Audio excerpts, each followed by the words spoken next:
On a crisp spring morning, I step off a swaying ferry shortly after docking at Fort Sumter. With the brisk Charleston harbor breeze buffeting my back and waves lapping against the shore, I gaze up at the brick fortress that symbolizes so much about our country's struggle to define itself. Fittingly, an American flag flies high on a brilliant white flagpole inside the main fortifications. It strikes me that the symbol of our national unity stands tall over the very spot where the thunderous opening shots of the Civil War were fired. In my school days, I'd always been fascinated by the battle waged here back in 1861. Now, with the seagulls squawking overhead, I feel the rough stone pier underneath my feet and experience a strong sense of trepidation stir in my chest as I take my first steps towards the fort. This is where America's soul was forged in fire.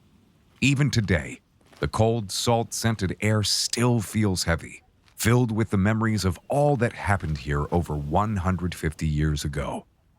Walking up to the fort amongst the garrulous group of tourists and sightseers, I wander around the perimeter and every now and then reach out a hand and touch the weathered stone walls, thinking about the moment the Confederate guns roared from fortifications and floating batteries in the harbor on April 12th of that most momentous of years.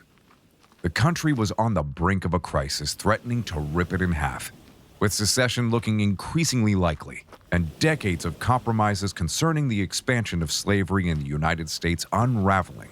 Not even the election of Abraham Lincoln looked as if it would be enough to stop all-out civil war from breaking out. Inevitably, the crisis was about to explode, and this very spot at Fort Sumter would be the place where the fuse that would spark the Civil War would be lit.